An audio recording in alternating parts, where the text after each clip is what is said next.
Good evening, everyone. I hand over to the chair of tonight's meeting. I remind everyone here in the room that we are now live streaming. We politely request that all participants wait until being invited to speak by the chair. If you wish to speak, please raise your hand.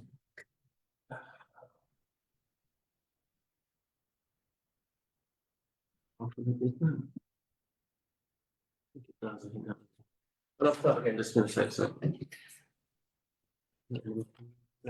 Good evening, everyone. Again, I hand over to the chair of tonight's meeting. I remind everyone here in the room are now live streaming. I'd like to request that all participants wait until being invited to speak by the chair. If you wish to speak, please raise your hand. Once invited to speak, please preface your contribution by stating your name. This will help the mics lock in on the primary speaker and thereby maximum for those watching at home. If you are watching at home and wish to participate in tonight's meeting, please turn your video on. If you're just observing, please turn your video off. Unless actively speaking, all those watching and meeting via Zoom should have their mics muted. Members of the public are reminded that public participation is for questions only. Comments, suggestions or representations may be made at the discretion of the chair of the meeting. In case of a fire evacuation, the fire point is the marketplace. This evening there will be no fire drills. I will now hand you over to tonight's chair, Councillor Avery. Good evening, everybody, and welcome to Thursday, the 9th of January's Economic Development and Planning Committee meeting. Do you have any apologies? Councillor Oakley, who is substituted by Councillor Westbrook, and Councillor Orford. Thank you. Declarations of interest. Whilst I don't have it's not so much a declaration of interest, it's just transparency. The upside development is actually ultimately down to a company that I do deal with in my day-to-day business role. Unless they're going to place a massive car order with me, it's really not going to give me any benefit. So just let everybody know. Nobody else. So I will move on to item 3, which is public participation. If I can ask people please to be brief, as Andrew said, it is usually for questions only, but as there are some 3 particularly big applications on the agenda tonight, I am happy to expand a little bit, but can we please try and keep it, as it is quite a long agenda, as brief as possible. If I can ask anybody who wants to come up, please to approach the front. I'll take a seat or stand by that mic at the end there. Please give your name and then your input. Thank you. Good evening. My name is Rhys Cleary. I'm a resident of Red Wing Road in Melksham. Personally, thank you for allowing me to address the council. I understand that the planning application form that I'm going to reference is from Melksham Without, and that Melksham Town have only been asked to provide input at this point, and are not in a position to approve or decline. However, due to the proximity, it will clearly affect the residents of Melksham Town. While I'm not fundamentally opposed to the development, I believe significant concerns must be addressed regarding access infrastructure before approval is granted, and the enforceable assurances put in place to ensure compliance. Firstly, the alignment of access routes is a critical issue. The current proposal relies on insufficiently designed routing via the emergency vehicle routing to Red Wing Road and closed rights of way, such as the Melk 103 footpath, which is overgrown and inaccessible. Integrating pedestrian access with this footpath without proper improvements creates confusion and safety risks for the residents. Secondly, the vehicular access route from the A3102 to the proposed estate presents serious concerns. The junction near Skylight Road entrance is already problematic, with speeding vehicles and congestion issues. Without major improvements, including a well-designed access point, the safety of residents and road users will be a significant risk.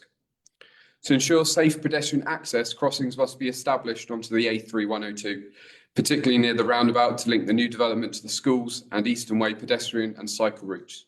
These crossings are vital to provide children and families with safe direct routes to Forest and Sandridge School and any future educational establishments.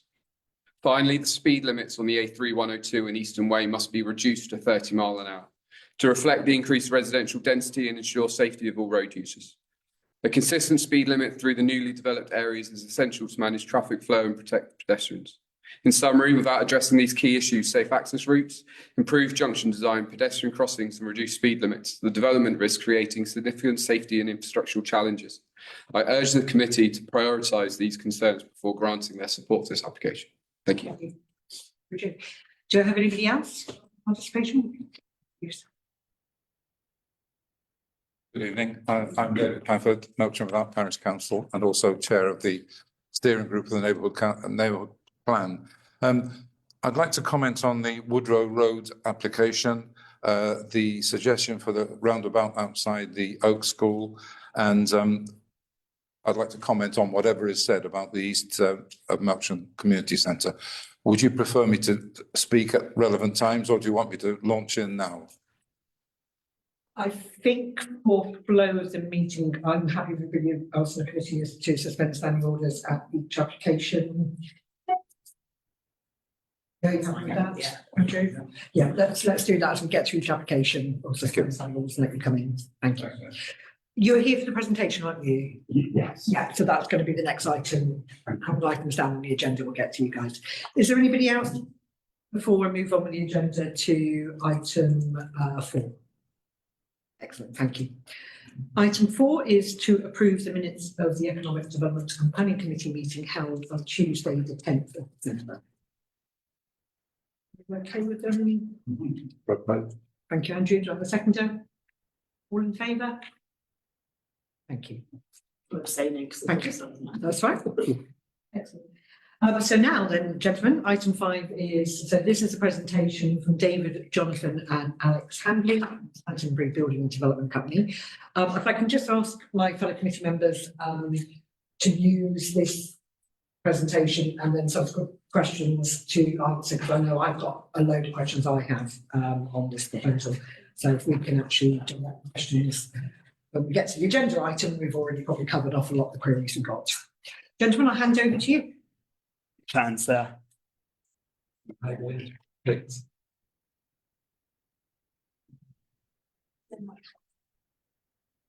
It'll work out just about right. Right. Lovely, thank you. Thank you. Put this over there. Yes, put it on the upside. Just want to check which one. Thank you. Go ahead. Thank you. We won't keep you long. We've been to see you now on quite a few occasions, as the longest standing members of the committee will recall, I'm sure. We came to see you before the revisions of the latest revisions that you are now being consulted on.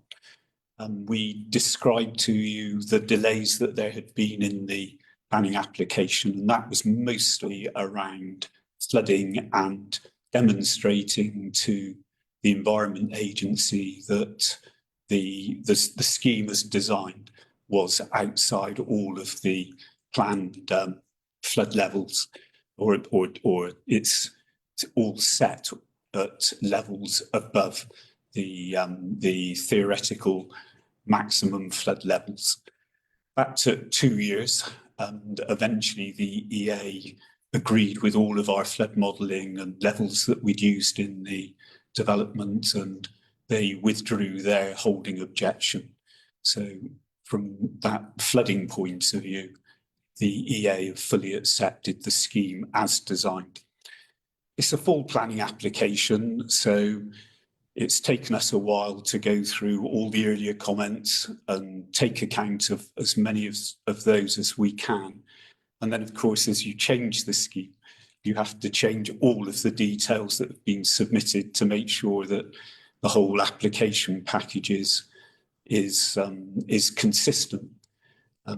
What that does mean, the advantage of that, though, is that if we do manage to obtain planning permission for the development, then we, subject to discharging the pre-commencement planning conditions, we are able then to go on and implement that scheme that you're looking at now.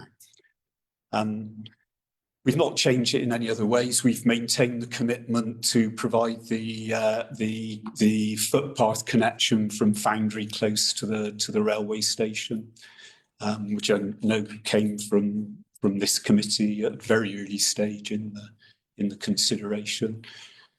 Really, I think it might be better if we then try and deal with any questions that have occurred to you since consultations. Thank you. I don't know whether you want to add Shall I anything? add a bit about our sustainability? I know I always go on about this when we see you, but we are quite proud of the credentials of the application. All of the houses are targeted to be an EPC-A. We're looking to use air source heat pumps in all of the houses. Electric car charging provision will be enabled to every single car parking space. However, there is a bit of a problem with the grid at the minute, so we couldn't have every single house charging cars on day one, but they are working on upgrading the grid at the minute. So, as the uptake of electric cars happens, then hopefully there'll be sufficient provision in the grid.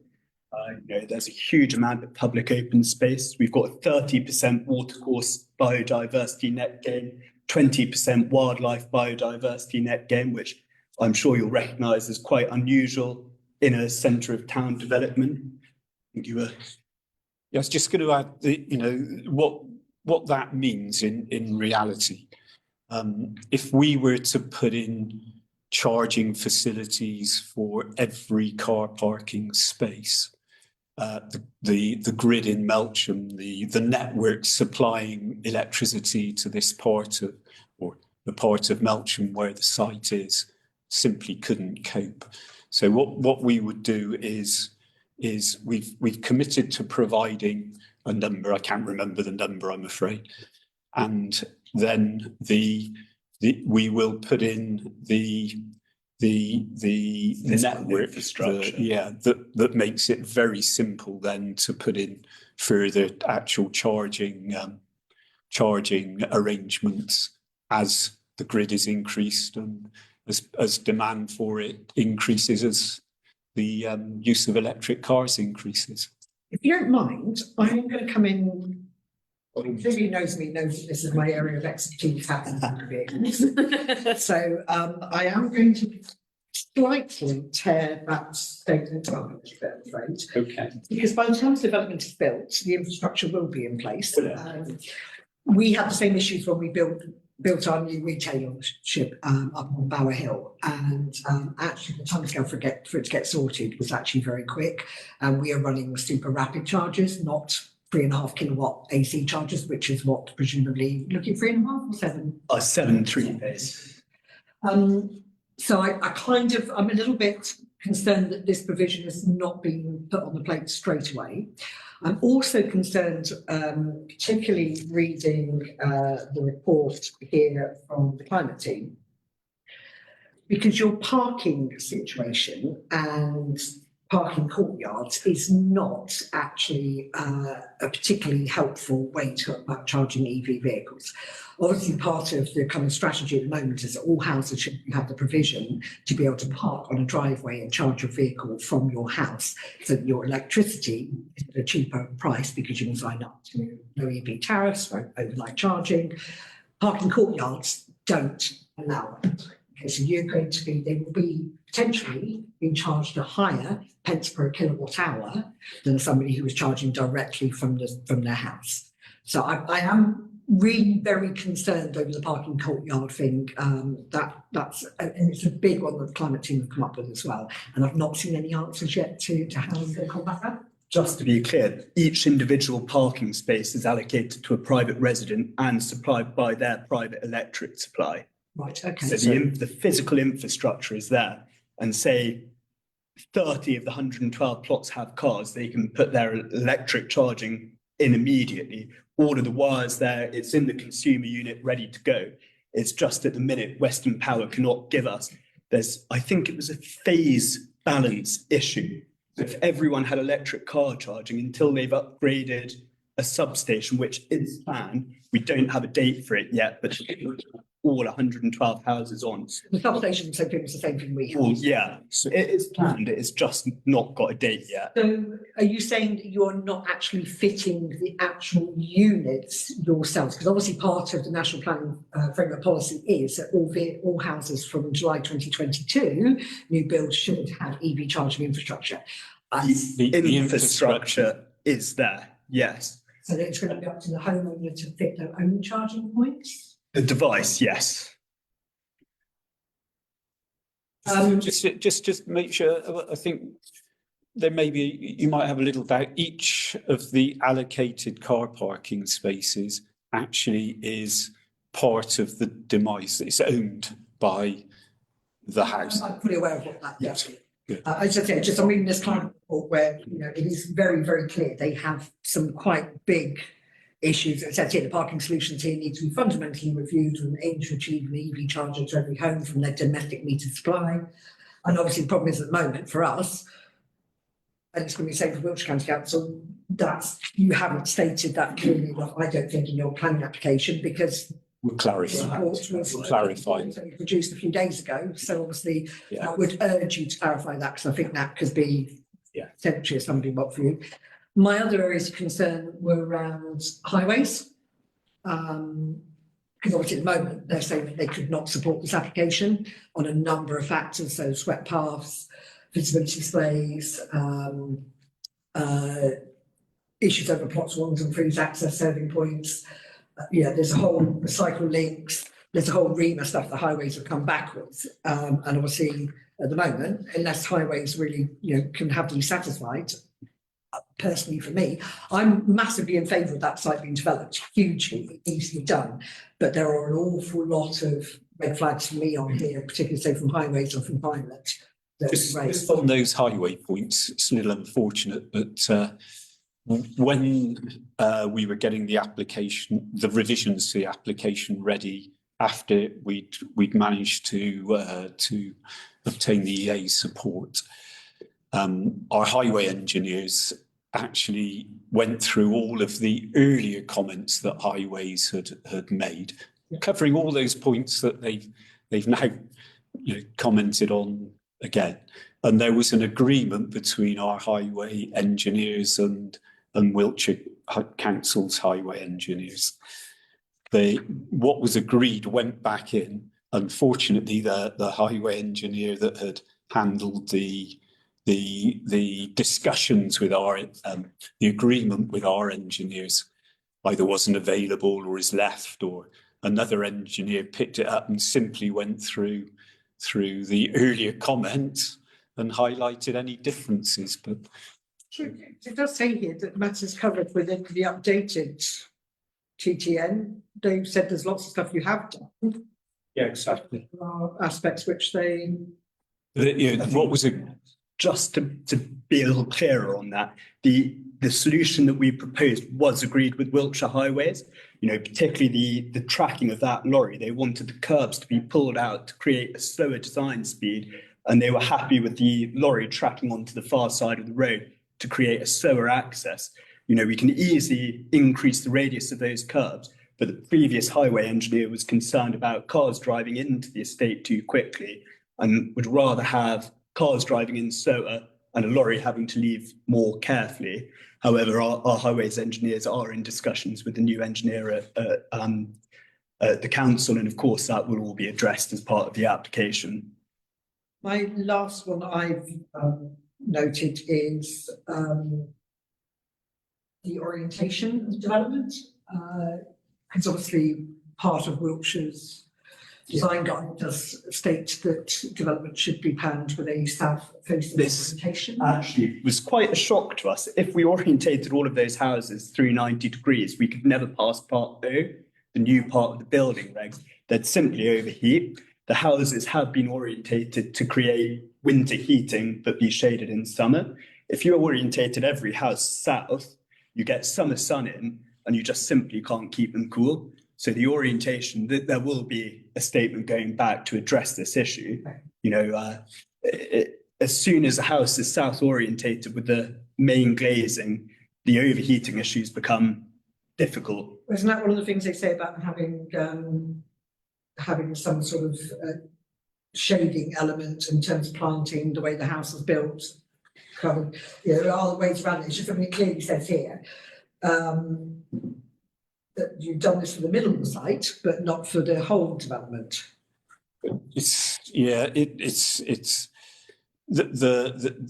range of factors that you take into account in designing an overall housing estate with all sorts of constraints.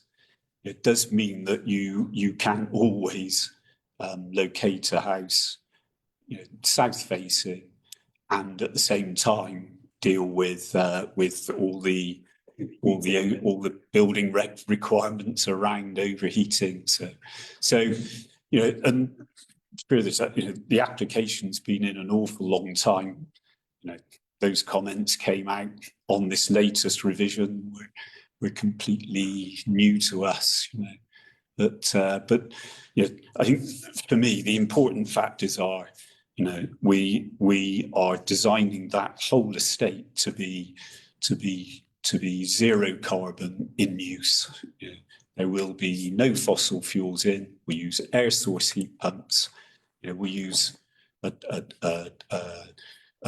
building fabric approach to minimising energy loss. So we super insulate the building fabric. They'll take very small amounts of heat requirement in cold periods. So you know, they'll be designed to function very effectively and very cheaply. You know, the running costs will be minimal. So they'll be designed to run with air source heat pumps. Photovoltaics to all units as well. So you know, very little impact in terms of climate change. In fact, okay, much further and say very positive, you know, impact in terms of climate impact. You guys now, I've said my bits, Andrew. Yeah, you mentioned photovoltaic units just now.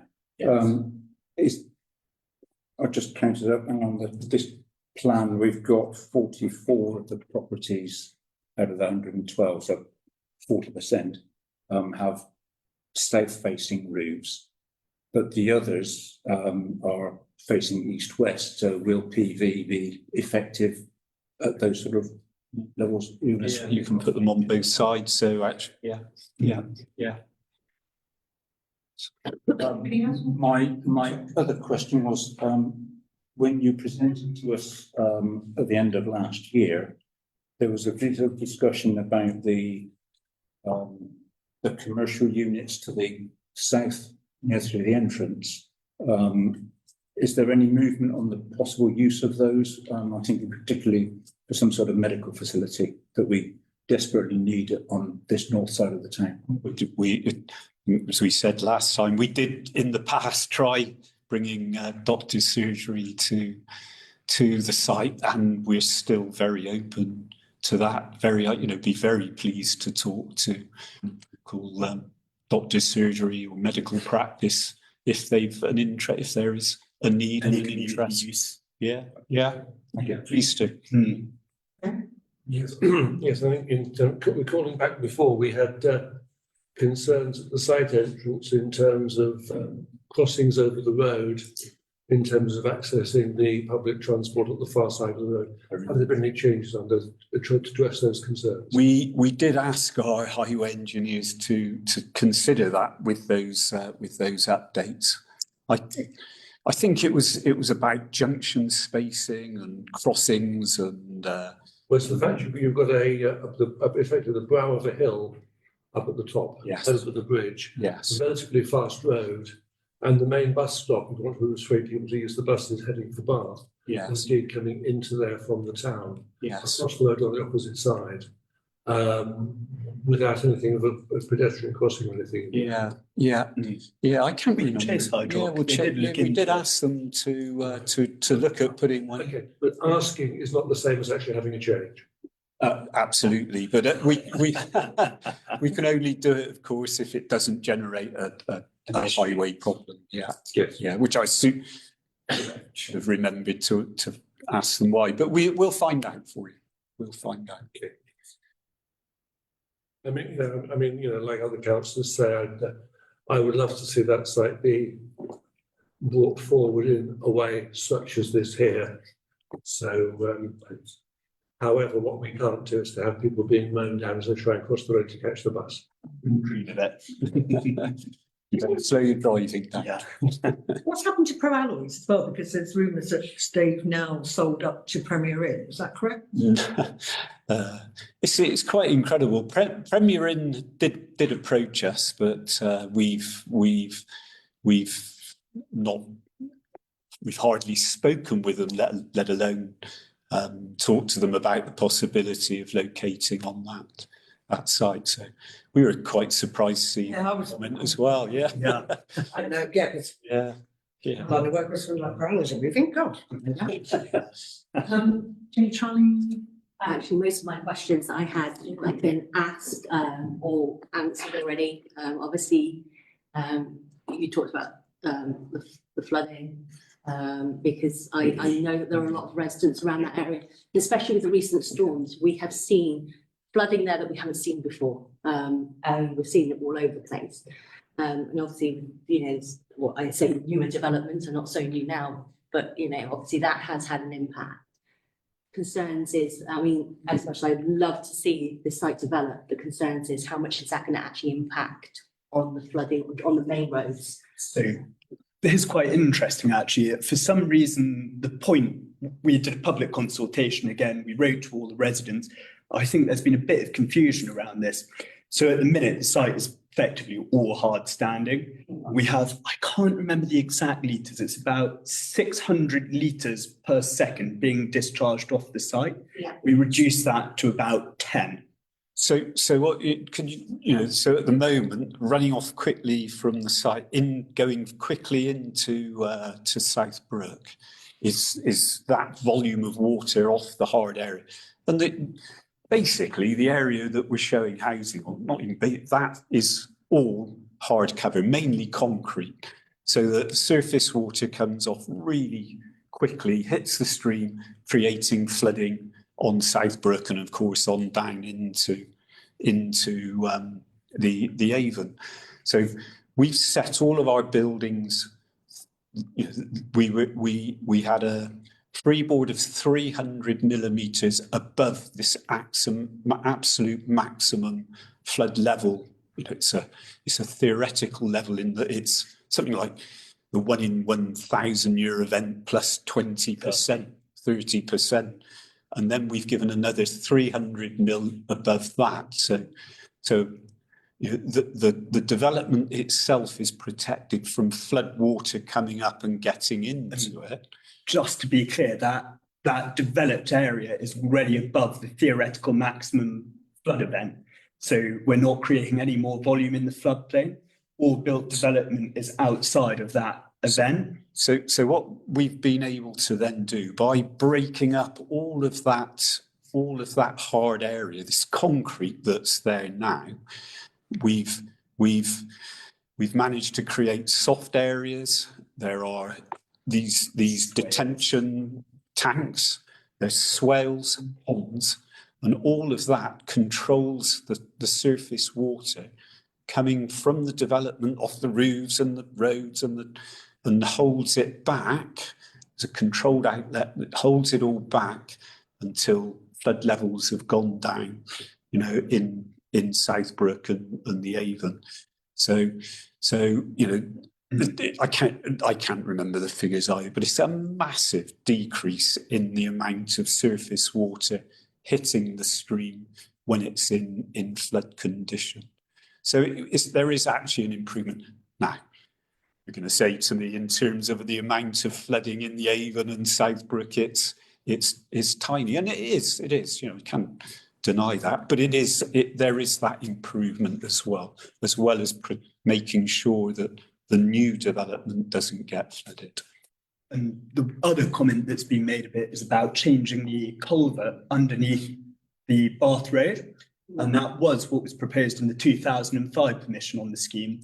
But of course, our modelling's become more refined over the years. And what happens is if you change, because that's what's holding the water back effectively, is only so much water can go through that pipe. Of course, if you make that a much bigger pipe, all of a sudden you're flooding worse further down the river because all of that water that is being held back moves further down. So we did look at that with our flood consultants, but of course, you can't create worse flooding somewhere else to improve it here. And interesting, you know, not only did we have to model it with the culvert, you know, we had to model it with the culvert blocked. So that, you know, there was no water going through the culvert. Yeah. And making sure then that the development still didn't flood. And the same with the Dunch Lane culvert. So we had to model it again, you know, was modelled so many times and ways, it was incredible.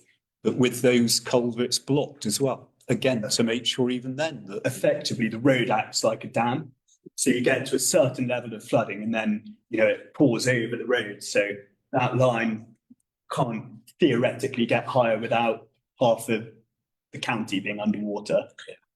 Now, if while you're developing the site, it turns out we have another storm and you find out actually we've miscalculated, this is making things worse.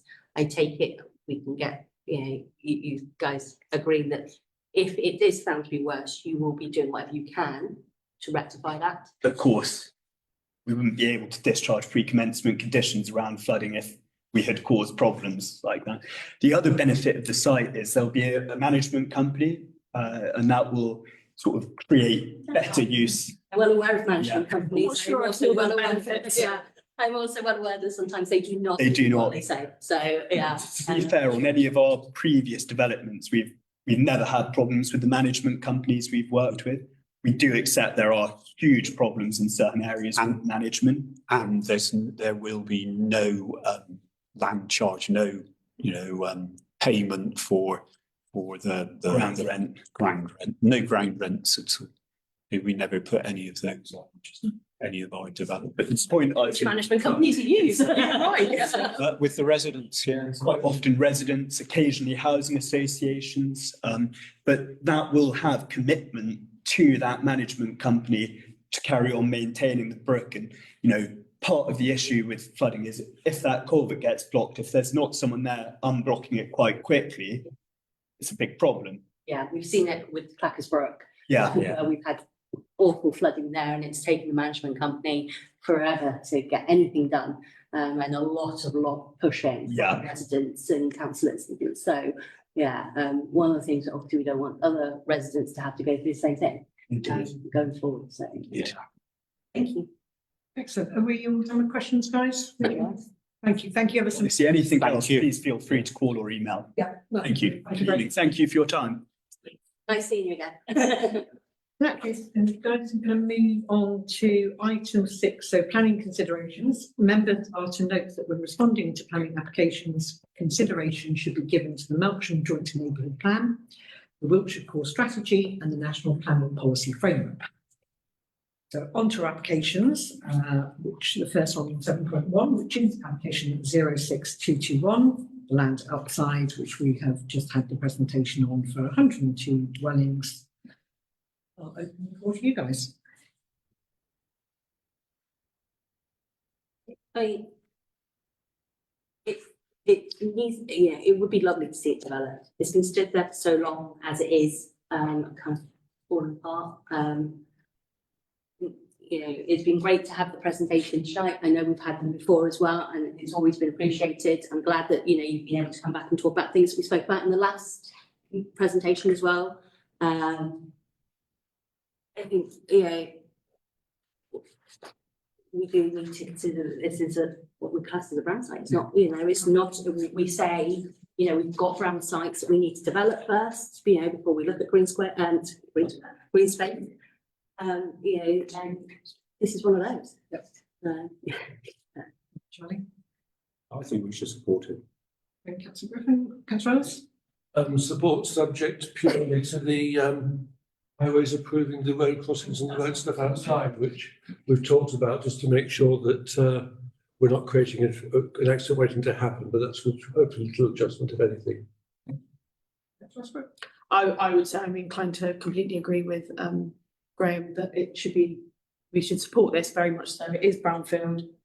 We know that there is an issue in housing in Melksham and this is a really good location and walkable into town, which is great. Really can help. But yes, I agree with the provisions of highways. Yeah, to support it.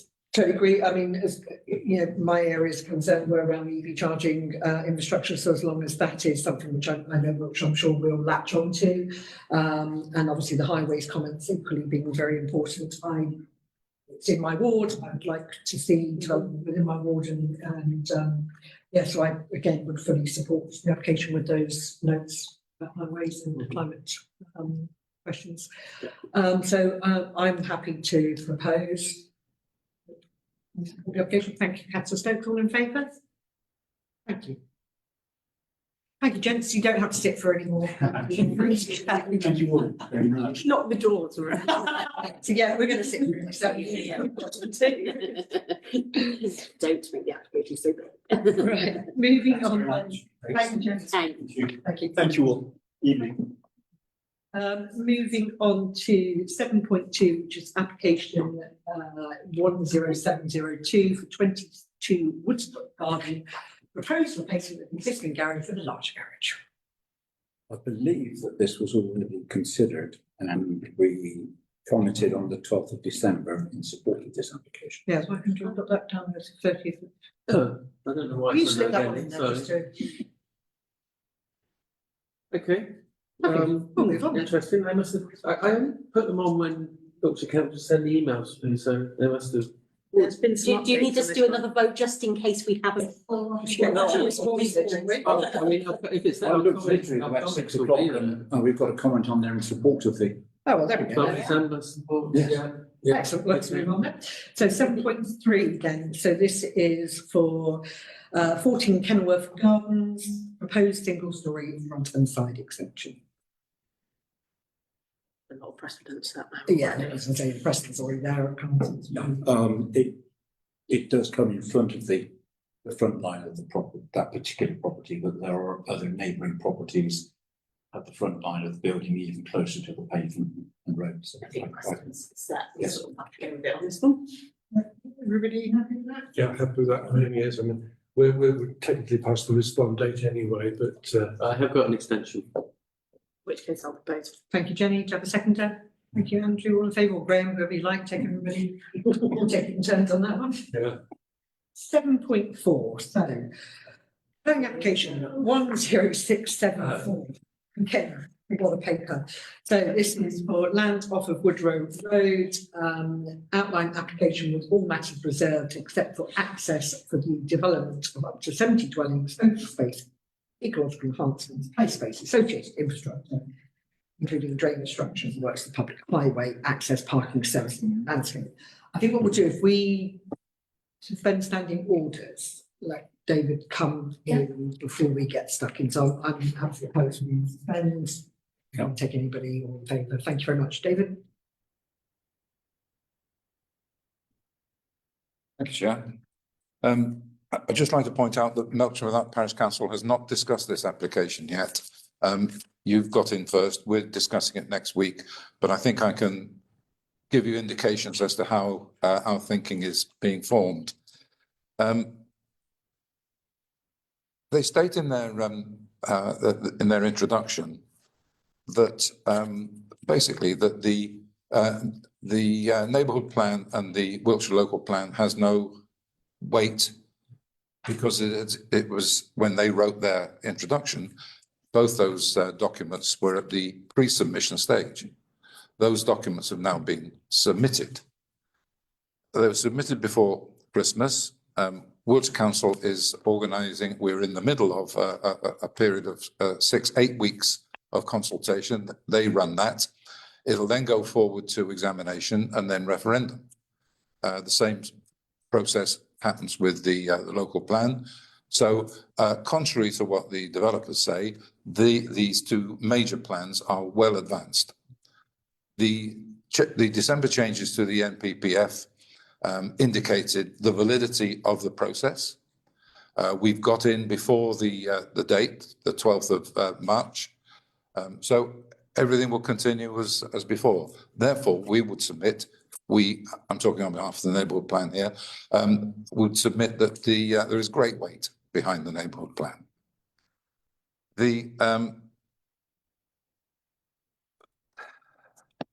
The comment about the housing numbers, really this is just, again, in my view, this is an attempt to take advantage of Wiltshire Council's difficulty with the building land supply. It's opportunistic, it's speculative, it's not plan-led. It doesn't appear, this site does not appear in the neighbourhood plan, either the first one or the second one, which is under inspection. Or the core strategy or the local plan. It is not a site which is within anybody's plan. It's speculative. It's interesting that an analysis of the housing numbers proposed under the local plan and the neighbourhood plan exceed the number of houses required in Melksham, required to be built in Melksham by 2038. So there is not a shortage of houses planned. We would submit that this is an unsustainable development. Greenfield development, I'll refer back to the site in a minute, a greenfield development remote from employment opportunities and amenities. The traffic situation on Woodrow Road, Forest Road and north to Laycock is already dire. Laycock Council are very concerned about the number of vehicles from Melksham going through the village. And of course, to get there, you've got to go over that bridge, which frequently floods, and therefore you can't follow that route. If the traffic wants to go south, it has to come basically down Forest Road, which is a nightmare anyway. And it then ends up in the town centre going around Lowbourne, where there will be construction traffic fairly soon, as soon as they start the development of the old library. Going back to the site, if you look at the actual site available, the field, this proposal proposes to develop about a third to a quarter. We all know what happens with this kind of what I call Trojan horse development. They get permission to build 70 in one corner of the field. And if they get permission, they're back before too long with further proposals to develop the rest of the field, or at least the other parts of the field. I think we need to be very careful about that. We need plan-led development in Melksham. Both councils agree on this. Both councils are very firm on this, and the Neighbourhood Plan Steering Group is also very firm, with the support of Wiltshire Council. So I hope that when you give this your due consideration, you'll give it short shrift. Thank you. Again, thank you, David. I'll just pick up a few bits that I had, again, going through a lot of information from highways, things they were picking out as issues, layout and parking standards, and sustainable location, as we said, looking here at the surveys of 85% of the transport out there would be in private vehicles. It's half an hour plus to walk into town, proposed visitor parking, layout, infrastructure. I mean, just the whole thing, all of it is, and highways very, very clearly say they would object to this as it currently stands. As David said, all of it goes completely against what we have in our neighbourhood plan and how we want to see our town and surrounding areas being developed. So, Charlie, then Jenny. Also very interesting that the NHS have put a letter in saying about how if this goes through, obviously they're already having issues, and that they wouldn't be able to bridge the gap that would be needed between residents that would be in and services that would be needed, and they would rely solely on Section 106. This just proves yet again we do not have the infrastructure for big developments like this. I completely agree with what David said about the fact that they are trying to take advantage of what they assumed was the fact we didn't have any plans in place, neighbourhood plans, Wiltshire Council local plan. And I think they missed the mark on that one because actually they didn't realise what further ahead we are. And I really hold my hands up to you. You've done an amazing job to do what you have done with the neighbourhood plans. And I know you've all worked really hard on doing that and getting it in place. And I think it's been a fantastic job you've done. And I think letting something like this through would be a real slap in the face to you. And I'm completely object against it. Thank you. Jen? Yeah, I mean, I think David put it incredibly succinctly there, and Charlie as well. I think for me, it shows once again this kind of way that developers seem to just be throwing things on the edges of towns rather than actually really looking at what does the town need, what does the community that these houses serve need, It's doing nothing for anyone who's going to live there. There is absolutely no infrastructure up there. I mean, we already know that the east of Melksham is crying out for some services. It's crying out for some, even just a community centre they're desperate for. And I think to add more pressure up there to already overburdened services, I mean, Graham will be able to speak significantly more than I'm able to around transport and the fact that there are no bus links. As you said, it will all be private transport. This is not the way forward. We have got we are looking at the environment going forward as well. It is also part of this, of Melksham Town Council's, core ideas is around environment. And for me, this just could not be less appropriate if we tried. And again, I am going to object strongly to this as well. Yeah, completely. I'll just echo the sentiments already made. Yeah, I mean, like to say, I mean, just read the highways document. Okay, Graham, sorry. Yeah, sorry.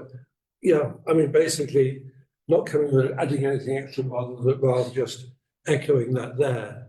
But the neighbourhood plan has its logic. We are not against the town growing. We are not against the developments, as you see from the previous one that we did there, as you see from other things that are under discussion. But that's just plonking houses out there without any consideration. And, I can just, see the issues on the back run up to Laycock, or trying to bring stuff through the town. I mean, we need to take it forward for the next 5 years, for the next 15 years on the neighbourhood plan, which is where all that hard work has gone in, to just ensure that what we do is provide and is work well. And I was driving through town at what I would not regard as peak times, and I found myself sitting in traffic jams. Yeah. What's it going to be with that extra traffic coming through from there? So just one more thing to add on that as well, is the provision of schools. The only way to get to the nearest school, the nearest doctors, is to cross a very busy A road, which is only going to get busier, particularly if there's another housing development put there, with no zebra crossings, no safe cycle routes. It is also potentially where maybe, we don't know in the future down the line, who knows, the site where a bypass might go. That's another can of worms that I won't open tonight, but we just don't know. With what I'm saying is there is no provision there for young people to be able to get to their place of education without having to cross a massive road. Well, it's actually to get anywhere. Talking to a girl I work with actually today, and her mum lived on Wood Road, and she was talking about when she used to have to walk to the Oak from there, and it would take her over 45 minutes to walk to school. Yeah. And that just says it all, really, doesn't it? And that's a ridiculous amount I of time. think it's very clear that we're not against housing, and we certainly understand the need for affordable housing. It has to be in the right places. It can't just be, it has to take in the neighbourhood and the local plans. It can't just be this haphazard, let's stick 270 odd houses, or 300 or 500 odd houses here and there just because it will bring us cash. It's not about money. We have to think about what's right for this town. And putting out there, it will just make this town buckle under the stress of all the residents. It's as much as we need the affordable housing, this is not the correct place to put it. Okay, then I should put it to the vote. So I presume from that conversation you're objecting to this planning application. Do I have a proposer? Councillor Stokes, second, Councillor Griffin, or anybody again? Oh, no, Just second. mix it up. Sorry. All in favour? Thank you very much. All in favour, 2 opposed. You just second. Going on then to agenda item 7.5, which is application 10345. And this is full planning permission for the land north of the A3102, construction of 295 homes, public open space, including formal play space and allotments, sustainable drainage systems and associated infrastructure, with land safeguard for a nursery, principal point of access to be provided from the new northern arm of existing Eastern Way A3102 roundabout junction. I'm going to again come back to a huge lot of stuff again from highways on this in terms of, again, unsuitable location, parking issues, there's a whole ream of stuff, and again to the climate stuff. And again, into unsuitable location, again, issues with EV charging infrastructure, which is obviously going to get my back up straight away. There's nothing in the plans that show how they're going to achieve that or the layout for it. Yeah, I mean, again, we need these houses desperately, but is this in the right place and in the right, has it been thought out well? Okay, Councillor, I'll go Councillor Westbrook this time, then Councillor. Yeah, I mean, I think we're probably all going to echo the same thing here. We actually went to some of the consultations over this one. And whilst they told us that there were crossings that they had in mind to cross over the main roads, for me, again, it's this whole idea that young people are going to be having to cross a major road. We're not talking, even teenagers who are going off to the Oaks, who are going to also have to walk up a major main road. We are talking young ones. And, I have recently done some work around, sadly, some young children who are killed on roads like this. And I just think it's a huge oversight. And I mean, that's on top of the fact, again, I mean, it's almost echoing the exact same things. The rural transport out there is appalling. There is absolutely, I mean, slightly more, but not much more in way of, public transport out there. Which does mean, again, it will be almost everyone having a car. And we know that houses have more than one car. The roads are unsuitable. For the same reasons as the other one, I can't see myself overly supporting this. Yeah, I mean, I like to thank Reece for coming in and having a talk to us about, giving his views on this as well. He's not the only resident that's got views on very similar to what we're all saying. Yeah, like as Jenny said, we went to the consultation. The crossings were just, they weren't suitable. Not Very strange locations. locations. Probably be using them as well. They didn't exactly line up to the natural walk. No. That would be safe just through. Our roads, along that area, they're not made for the amount of traffic that would cause. I mean, we've seen with the new development there already that's on that side of the road. They were able to open that side up, but it still has caused a lot more traffic. And I've seen flooding there this last year. I've never seen before in the 12 years I've lived in that area. And this was only going to add to that.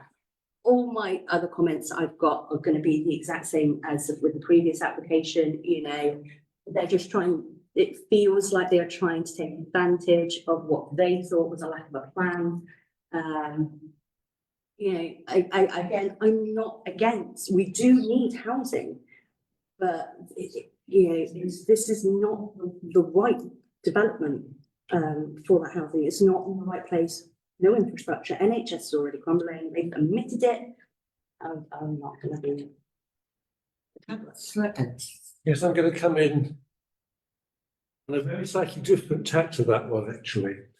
The previous one, sure, totally wrong place. This one here, wrong place at the moment. This is included in the local plan, this area. I didn't think that was the part that was included. I thought it was further up that had been included in the local as well. It is, I think, fairly close. I can look back at that later. But it strikes me that we have a slight difference here. It is wrong in terms of the infrastructure. It is wrong in terms of others not being provided. If other stuff comes there and in the planning, I think that's an area where we may see housing and some of this stuff coming in the future. I just think it will have a massive impact on the roads again. We may, yes, I know. We may well see one of the effects coming through here and not looking one step ahead, but 2 and 3 steps ahead of saying, right, is this where? And it was one of the things there is we don't like it as it is, we say that, but if it has to come, then for goodness sake, put in that hourly bus service from the station through the town, round there and whatever. Now, that's not in the proposal, no, but elements of that can be done, and to be done before the houses are occupied and we know there's been problems with some of those things before, let's make sure that's there in the conditions there, and it can be done. Melksham can be changing over and changing around. We are moving forward in this on Melksham. If I was talking to you this time last year, I'd tell you about 9 buses a day on a Sunday. Yeah. If I talk to you this month, it is 40 buses a day on a Sunday, and some of those that were full were overcrowding. We're moving in that direction. And as that changes, and as the daily bus to Marlborough that goes past there, and you can come back the next day if you wish, turns into something more practical for people to use, then not necessarily so bad. But in terms of the access to the site, in terms of the charging, in terms of all the rest of it, no, let's say this is not in line with the plan.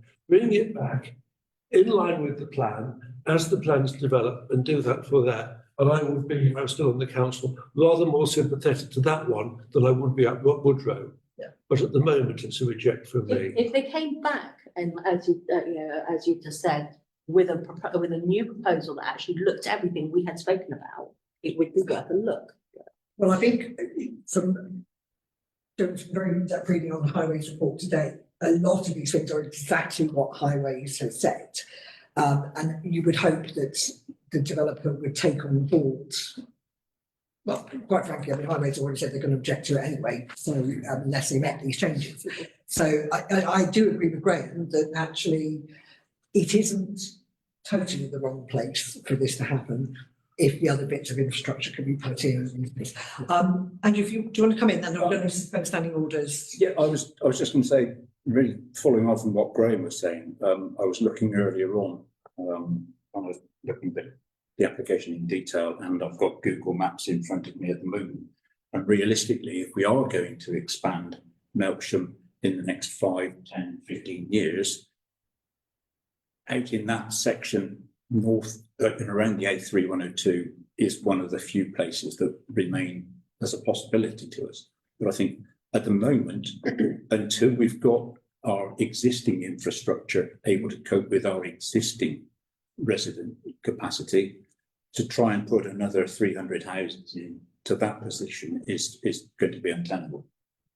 In a few years' time, perhaps once we've got a community centre and better schooling and better transport links already established, then we may be able to support it more.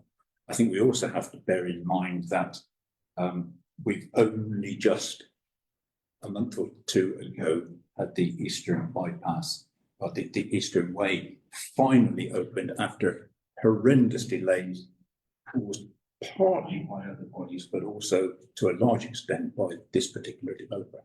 Thank you. I'm going to propose to suspend standing orders. If I can have a seconder, please. Thank you, Jenny. All in favour? Thank you. David. Thank you, Chair. I would like to point out, basically to point out that this is not speculative.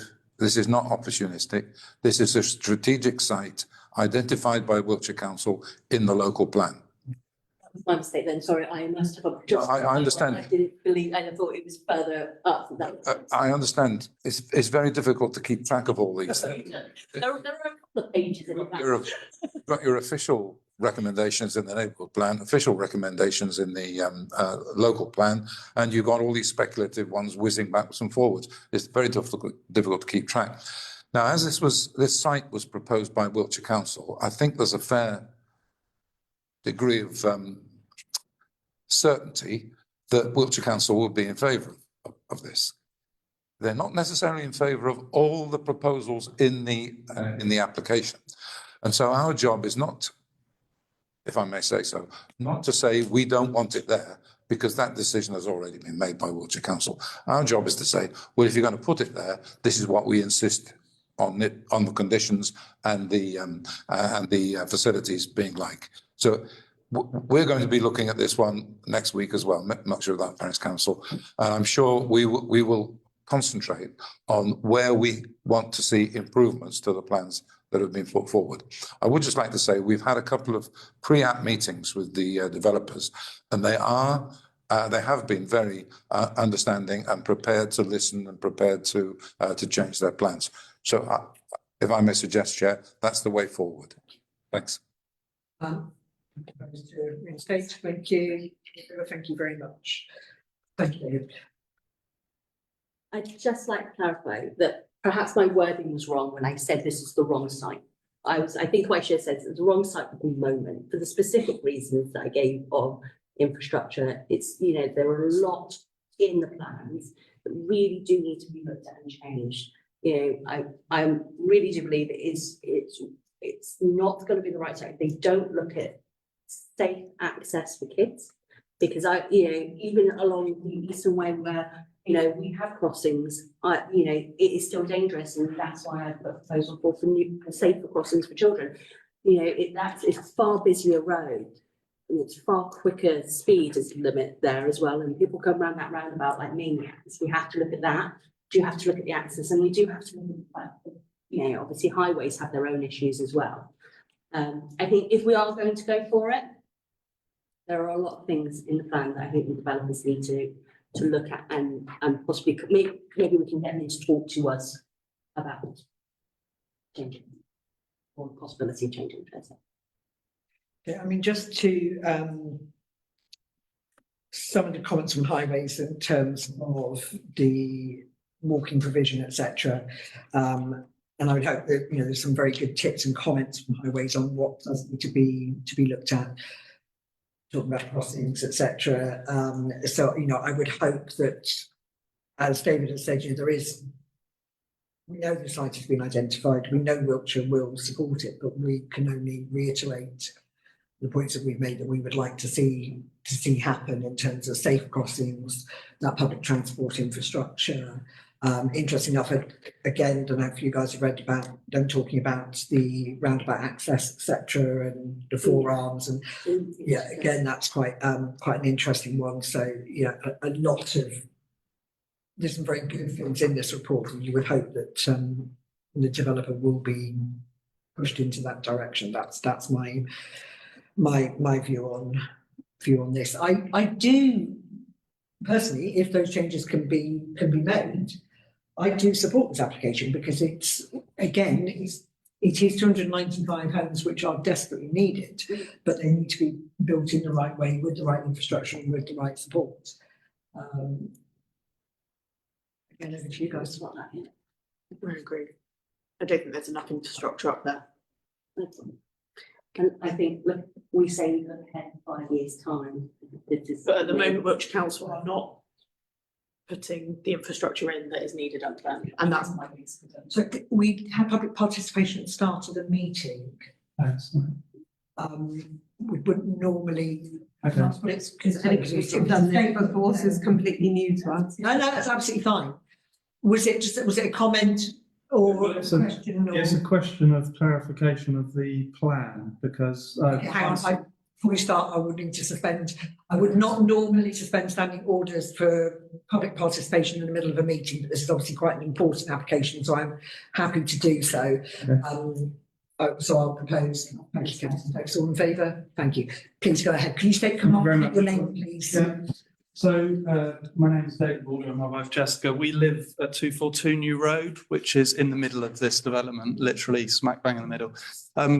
I accept that planning is inevitable at some point and support the need for houses in the future. What I also want to echo and support and clarify a point in a second is the infrastructure or the traffic that this will create is just not there. Nor are the doctor's surgeries, nor is the schooling, etc., etc. So just to back up those points, and also really to add some, I suppose, some context and weight that we've lived there for 20 years. We've seen the flooding increase in terms of the water in the area. We've seen the traffic increase in New Road and the surrounding area exponentially in the last 18 years. The point of clarification was actually on the plan, and maybe David and I can catch up afterwards. In the pictures I saw in the campus about 6 or 9 months ago, a big proportion of the site, and I've got the picture here, was marked as red and not suitable for development. Is that the same plan you're talking about? Is neighbourhood plan versus local plan? Maybe if I show David, it will help. You'll recognise the drawings I'm talking about. Yeah. Yes. And the reason that area was red is because there was no access to it, because there was nothing to be green in front of it. Okay, so it's not suitable because of access rather than because of flooding. Certainly something I think David and I could talk through to you later on this Okay. one. Thank you, And help maybe you I'll. there. This is horrendously complex. Okay, All these plans, yeah, sorry. okay, but, Sorry, Chair. okay, so that was my main point of clarification on the plan, saying that it was supported when I saw the red and didn't understand. Okay, David, I can clarify what you've got, chair and deputy chair. Thank you very much. One of the plans. Thank you. Thank you. I'll reinstate closely. Thank you. Thank you.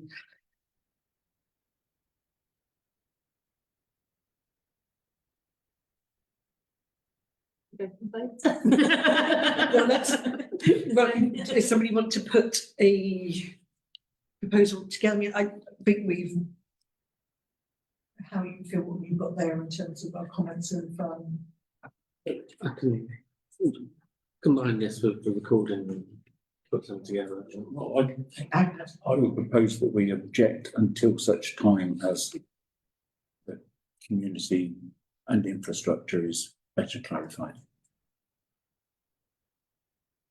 Or is that too soft? I'm not in favour of objecting to it, to be honest. I'm in favour of supporting it, but with a lot of the provisos that we've set. Just purely because it will probably go ahead regardless. Let's try and make it go ahead in the right way. And if we object, we don't get that say in terms of trying to make We do, can't we say, we object to it in its current form, but with the following elements added to it, then we would be inclined to suggest to support it.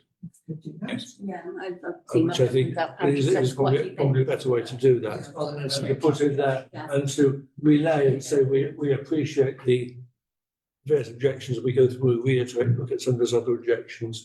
Andrew can look at some of those from the recording. I should put in no objection subject to condition, but that's not necessarily looking at the options here. You've got. You can do mixed, and I can indicate you are not opposed to it as There's no such. sitting but- on the fence. Well, I mean, mixed is sitting on the fence, yes, are we considered in the list? I could just leave it as comment and put all the details in, because obviously you then got, I can actually go in and put the additional details in. So you don't actually need to support or object. You can just comment at this stage if you wish. I'm just going to suspend, sorry, if you don't mind. Thank you, yeah, thank you. Is there an option to defer? No. No. Yes, I was only going to suggest you might want to defer until after the parish council. Yeah, I know, I wish we had looked at this after your meeting. It's a shame it's come up this way round. Oh, you mean, is there an option here to, I mean, there's an option there, but you can defer it if you want. We don't have to write this up this evening. No, but this application shuts on the 17th, consultation was the 17th. Our next day is not until the 28th. Appreciated that there. Are we in a position that we can delegate to the committee clerk and chair to have a discussion after the meeting of Melksham Without to formally find the exact final wording of ours, which will probably be to concur with what Melksham Without say? I'm happy to do that. Yeah, I mean, if you can, Let's get ourselves aligned. if you can, get me some comments from yours as soon as possible, then. That's okay. Can I just reinstate standing orders a second then, please? Thank you. I'm happy to do that. I mean, I think it probably is worthwhile because there is a lot of us got to say on this. To email your comments into Andrew as well on this, and then after Melksham Without's meeting, which unfortunately I would love to come to, it's the same night as our finance meeting, so I'm not going to be able to make it. But I'm sure I'll be able to catch up with Andrew in the minutes and etc. and see what you guys have said as well. I think that would be just the best having orders of pen. David. Thank you. So Jack, I quite understand the route you're going down.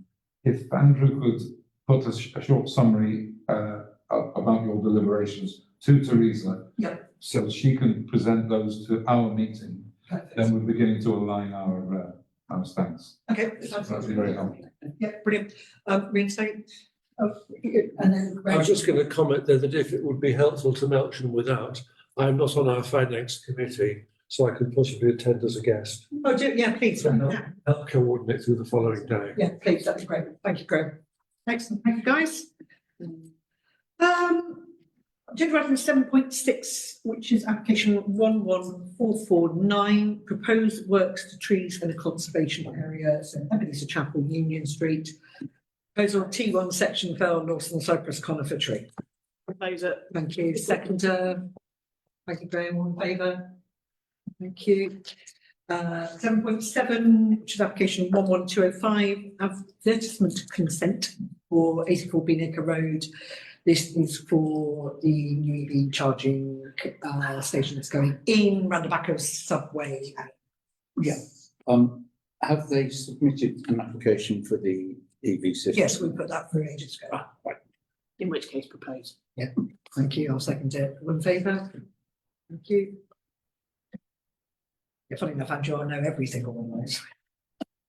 Application 7.8, this is application 11435, householder application for 25 Greenfinch Close, proposed single-storey residential. There is no precedence there for it. It isn't the first, it would be the first extension of that particular area. But as me, I'm objecting to it, I should say. No, my only comment was, I'm not so concerned about the extension, but the fact that they're proposing to replace a fair-sized lawn garden with a concrete patio. So we're losing Water. more water absorption capacity. Yeah, I mean, it's a hard one to object to completely. Not great. It's collecting the soils That's collecting. very clear, and isn't it? Mostly ends up like, I live right next to it, we had to change ours because actually quite often just I'm judging Melksham Bloom and somebody's saying about having to replace all Then that. if it's not marshmallow, it's just a giant big floodplain. I've got no issues with it really. Really. Proposer? Thank you. I'll second. Thank you. All in favour? Thank you. And now we go on to planning decisions. So agenda item 8, so 8.1, which was tree works in the conservation area of King Street, which we supported no objection from Wiltshire. 8.2, tree works, Church Walk, no objection, so that's gone through, we supported it. 8.3, this was the removal of variation of condition from the Floor Homes, David Wilson's homes, Basil Drive. So the decision has been withdrawn. So obviously the objection called it in. 8.4, this is for 18 the Close, 2-storey side extension. That was approved, but we supported, but echoed the comments of Highways. 8.5, so this was advertisement consent for Northree Motors. Approved, we supported it. 8.6, protected tree on 122 Savanack Avenue. Again, was approved, we supported it. And then, so item 9, Church Street car park. I will hand over to Councillor Jane Westbrook on this one. Yeah, thank you, Chair. I was contacted at the back end of last year by a resident of ours, who had stated that you may or may not remember, but Church Street was repainted essentially in the summer last year, and they redid all of the disabled spaces. But actually, in doing so, they removed the parent and child spaces. And there were 2 parent and child spaces there. Now, I do believe they were mixed parent and child and disabled spaces at the same time for the same thing. The resident said that while she tries to walk to town as much as possible, sometimes with a 2-year-old, it's not possible to walk to town with a 2-year-old. And then I actually went out and spoke to some other parents I know who said that it is impossible sometimes to walk into town with your child. And you need that extra space to be able to get out buggies. Actually, just kids are hard, right? I mean, and I think that for this particularly, there aren't that many spaces in town that are parent and child. In fact, I did look. I don't believe we have any outside of the supermarkets that are specifically designated for parent and child. Now, this specific person has actually already spoken with our with Wiltshire Council and with our MP, who both have said it has to come through us if we want to do anything with it. I think we need to reinstate them back as both disability and parent and child ones, which just gives you the flexible and the option to still use them as disabled spaces. There are actually a huge number of disabled spaces down there. And I'll be honest, I park in that car park a lot. I have never seen every single disabled space being taken up. It is almost the entire, at least half of the front and second row of car parking spaces are all disabled spaces. Now, I'm not saying we get rid of them, but I do think it's really important when decisions like this are made that parents are taken into account. And I'm going to say this, knowing that they're probably slightly underrepresented in this room. We're generally talking about women in this space as well. Women tend to be the primary caregiver. And forgive me for getting on my slightly feminist box here, but it once again feels as though the decisions have been taken to slightly remove that away from. It's just a natural thing that it's not something that you generally do, if you are not the primary caregiver, if you do not look after your child. And I say this as a woman who doesn't have children, but has looked after her children, her nieces and nephews regularly. I know how frustrating it is. And I just think that we really need to at least ask for it to go through to LHFIG to have them looked at to be reinstated. It's really important. I totally agree. I'm going to argue slightly against that. Those disabled spaces aren't always full. Most Saturdays when I go into town, Fair enough. I'll say I don't actually tend to go into town on Saturday. That's a big car park, to be fair. It is. You do have obviously that first, as you say, 2 rows, which 2/3 of it is disabled, then the very end of it then is normal parking. But of course you have all the second section, actually much closer to Iceland, Yeah. the entrance to, which is there as well. Yeah, I would fully support we do go to an interview with this and ask, is there the potential, even if it was 6 spaces or something. I think even 2. Yeah. I think even 2 spaces, 4 spaces is just going to really help that burden on parents, and particularly as we are also about to lose the car park closest to, I don't even know the name of the school anymore. It was Lowbourne Juniors when I went there. I don't know what it's called anymore. The Manor. We're losing that space as well. It's just another space that is now going to be the closest car park. I just think it's really important that we have some spaces for parent and child. I agree. As the younger mum in the room, do you want to add into that? I think Jenny's put it really well. Especially if you've got, like getting one out the car as a toddler is awful. Trying to get 2 or 3, and I've even seen some 4 young children trying to get them all out of the car safely. And you have to have the space. It's not about just being close to the shop. It's about the space. It's actually, you'll find a lot of parents are like, I don't care how close it is necessarily. I need space to be able to get the baby carrier out, and get the kids in, get myself in while I'm getting them in as well. It's a struggle, and it would be lovely to actually see them in the town, because for so long, there aren't any there now, and I don't think it's right to exclude parents. Are we all in agreement then we would like to at least ask the question? Should we propose a number? I don't know the answer to that. Well, otherwise, I'm just thinking, if it goes to LHFIG, we say we'd like some spaces. They might put in 1 or 2. Can we say no less than 2 spaces in the hope that I'd say no less than 6. Well, I was going to say 4. Okay. Yeah, okay. No less than That's it, the middle ground. Are you talking reinstated as a child and parent and child stroke disabled, or parent and child? I think parent and child, actually, because I've seen parent and child stroke disabled, and guaranteed 99% of the time they're used by disabled. There are disabled spaces already there, and you know that they can use, and you know, I've got family that use disabled spaces, so it's certainly nothing against them, but I do think parents need their own. Won't we play nicely? So we've got more chance of getting someone with this, and we kind of like, no, we would like more spaces, and but obviously we understand that expert panels to know which would be the best spaces.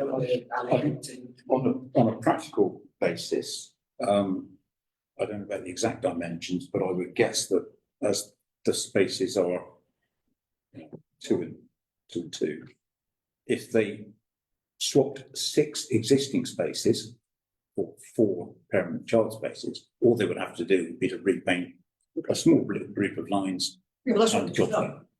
That's what they did in disabled spaces, Yeah. pretty much. I think we leave out to in all fairness. I think that at least that gives them the freedom Yeah, to exactly. do what's I think needed. there's And more I think it's chance. more likely to go through. Yeah, I agree. Can I It's not actually for decision. just make a general request? Things like this, that LHC do you prefer to actually have the application form filled in? Because I mean, there's also there's also the other one from councillor thank you. Where, you know, Tracy asked me to put it on, I said, well, yes, ideally I would need a form. So, you know, I mean, I can build the format and send it to you. If that works. yes, that'd be great. Yeah, that's absolutely fine. Yeah, I think that's quite that's good request actually, Andrew. Yeah, then if you change anything for the actual correct paperwork is I complete. mean, looking at it the other way, filling the form at least means we've considered everything they want us to consider ahead of time. It's less likely to get bounced back. Very good, very true. A good way to look at it, yeah. Political statement. Talking about electric, moving on to 10.1. So this you'll all remember the round of speed limit assessment. Council Woodford requested, and basically was giving us the opportunity to have that lowering of the speed limits in that area, which will help hopefully with the Dutch lane issues, etc. as well, being such a rat run through. So we are invited to make comments before this goes to electric policy. No, Councillor Woodford has requested that you defer it to the next meeting. You're going to say we reject it. I was like, really? Defer it to the next meeting so that you can. Well, maybe I don't want to. I said requested. I told him I would put the request. Yeah, that's fine. I will let Councillor Woodford defer it. That's fine. Defer it. So 10.2, again, point taken, Andrew, about the electric form. So an email from Councillor Hubbard regarding Melksham Community School traffic congestion. This matter has been a long-standing concern for the local community, with the current T-junction proving inadequate to manage the volume of traffic generated between the school drop-off and pick-up times. Residents in my division regularly raise this issue with me, and it was a frequent topic of discussion during my time as a governor at the school. I propose that the council refer this matter to LHFIG for consideration of potential solutions, specifically the feasibility of replacing the T-junction with a roundabout. This improvement would address the root cause of congestion, enhance safety, and align with the goals of sustainable development outlined in the Melksham Neighbourhood Plan and Wiltshire Local Plan. The issue not only affects the community, but also has wider implications for traffic flow and road safety in town. I believe it is essential that we take proactive steps to address it, and I'm confident that discussion at the Dev and planning meeting will provide an important opportunity to progress this matter. Now, anything I'm going to say with this one is it's quite obviously quite interesting timing with the warehouse application as well, because obviously there's been a huge amount of comments about the impact on that piece of road with the school being on there and the volume of traffic, etc., etc. So I can't help but feel this is going to be a little bit potentially Particularly. yeah, it is, isn't it? Really, I'm not sure. Can I also say that Teresa did ask me to point out that it is in their jurisdiction? Yeah, It is, yeah. yeah. I mean, I know it affects both. I mean, obviously, parts. yes. So that people from the town go to the school. Yes, true. Personally, that all being aside, I think until the Gompels conversation is had as well, because that is all of this is really going to tie in together. I think this would be better deferred and revisited. And I do think it would be worthwhile you going back to Councillor Hubbard and just pointing out that it is in Melksham Mount. At some considerable distance. Hmm? By some considerable distance. It is. Although I would say it also does, obviously, it affects the, it has a huge impact here, but yes. One of the other interesting impacts here, and I'm just speculating, is that when the new footpath is open to the back, many more kids will be able to walk to school. Has the effect of that going to alleviate the traffic conditions? Or have just marginal effect? Yeah. Now, otherwise, why are we building that path? Not going to be used. True. So we got some mitigation in place already. But I mean, I used to live actually between Melksham Town and the Oak School on that road there. And the whole issue of that road and that pavement being very, very narrow for supposedly cycles plus foot plus the 365 up there. No, it ain't clever. But if the Gompels warehouse is being looked at, and there's other things there, it's probably to be looked at all in conjunction and not as a single isolated fix. Yep. Councillor Pafford did say he was wanted to. Yeah, let's. So Ben, thank you. We're getting good at that, aren't we? Sorry, Chair. I'll try and be brief. Interestingly, in 2007, when the school was being planned, Melksham Without Parish Council recommended that there should be a roundabout as the entrance, and there should be a secondary access point off what is now off what was then Snowbury Lane. Mm. That recommendation was, of course, ignored. Interestingly, the footpath will serve as a pedestrian access from the East of Melksham development, and I agree with Councillor Ellis that it will take a lot of a certain amount of traffic because it's walkable if you take the footpath route, whereas it's a lot further if you have to go around by Spa Surgery. A roundabout obviously is the answer. And what we've got to remember, of course, is that somebody mentioned the dreaded word bypass earlier.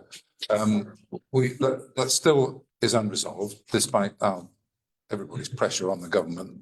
First of all, the old government, now the new government, to make a decision so we know where we stand. But if the bypass does go ahead, there will be a roundabout, probably 100, 150 metres to the east of the proposed roundabout outside the school.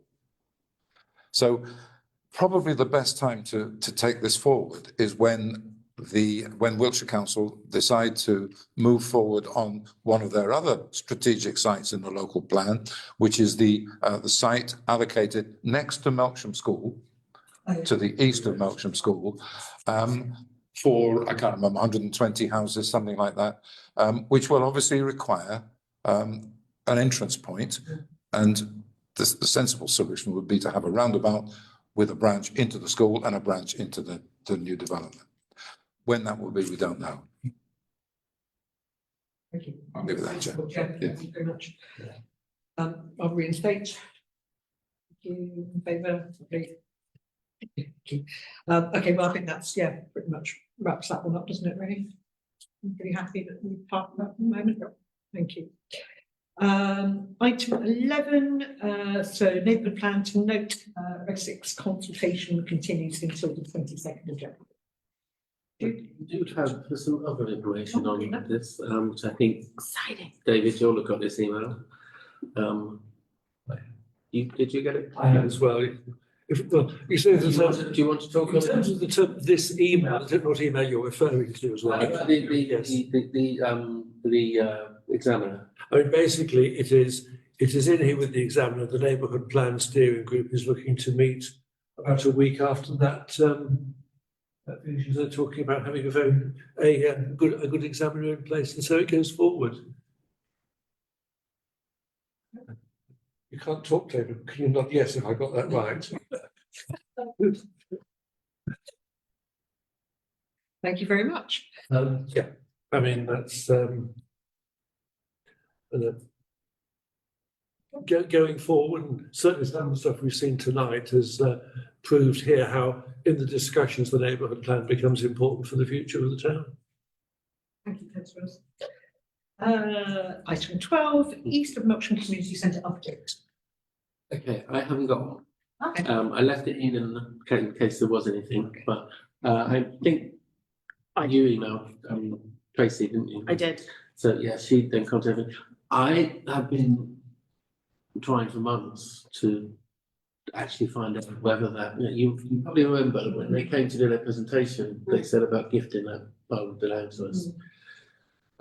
Can't find out what's going on. I've emailed one of the companies, Cecilia, who came to do the presentation. She passed it on to a colleague.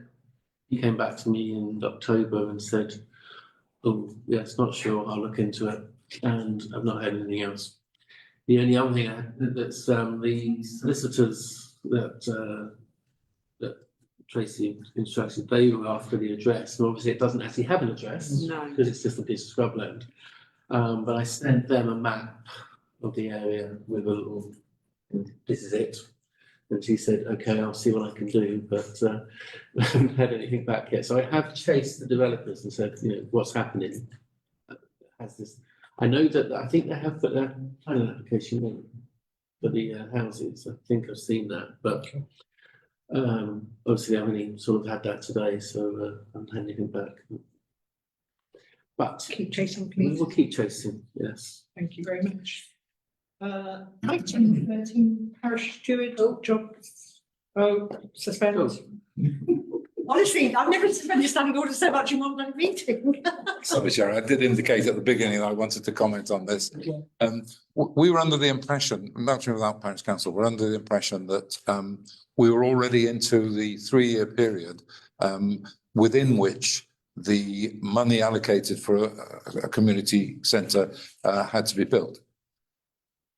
So the community centre had to be built within a period of 3 years.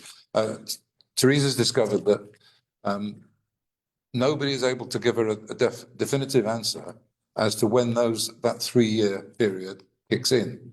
It's related to the completion of the development. I don't know whether that has been completed or whether they're still building the last few houses. Teresa's trying to get a definite piece of information. Then we know what the 3-year period is. If you recall, the town council is holding with these houses. A lot of those houses were originally in the parish, and we then agreed to transfer them to the town and to also transfer the SIL money that went with them. And I think that was done about a year ago. So you're holding the money which came directly from the developer and the money that came first of all to the parish council and then to you. So you've got the money. Yeah. Unfortunately, you haven't got a venue. And an email from Andrew, I think it was from you, Andrew, was saying that you were saying that the thinking was that there should be 2 centres, one in the town and one in the parish. The one in the town, you've got the money for, but not the venue. Wiltshire Council, one of their strategic sites at Blackmore Farm includes land for a community centre. They've put in an application for 500 houses. Wiltshire Council, their plan was for 450. So that's still to be resolved. But there is a plan to have a community hub, community centre on that site. In our view, it's too small. There is also land allocated near the Spa surgery for a community centre, which again, both councils believe is too small. But instead of, I suppose another solution would be to find some land which would be big enough to build one big one, do it jointly. But at the moment, that's where we are, that you've got money and a piece of land, however inadequate, allocated. We're not involved with what's going on, not with what's going to be provided at the Wiltshire Council site, other than to object to what we don't like about the site and whether our community centre is big enough. So that's where we are. I mean, it's very unsatisfactory. Several people have lived in the east of Melksham site for years with no sign of a community centre, and really, I think it's in both councils' interest to make some progress to show that progress is going to be made fairly rapidly. Chair. Thank you. Real estate. Thank you. Okay. Yeah, I mean, I couldn't agree with David more, but it really is something that we needs to happen. So on to 13, which is parish steward jobs. I raised on with Andrew about Longgate 350, particularly obviously Asda, about what a mess the litter is again there from. Yeah, so I looked Outside at that windows. with my Wilts. They did say, they said it had been passed on to the contractors, that's the last bit that they had. Do we have, I'm sure if Pat was here, Pat would point out leaves. Yeah. So I'm going to do it for Pat. Yes, especially with how icy it's been Yes. and how wet, we do Yeah. not want those sort of things. Put Pat's leaves down, that'd be lovely. Any other jobs outside the normal? I've got, I mean, again, I've seen the parish steward around. It's been a lot more than. Yeah, I agree. They're definitely around more. Yeah, it does seem to be doing a lot as well. There's far less things I know walking One of around them town. lives here now, which makes it slightly easier. So one of them lives here, it lives in Oh, yeah. Wiltshire now, which makes it slightly easier. Good. So do we have anything? No? No, okay, then guys, we are a wrap. Very much. Thank you, Jeff.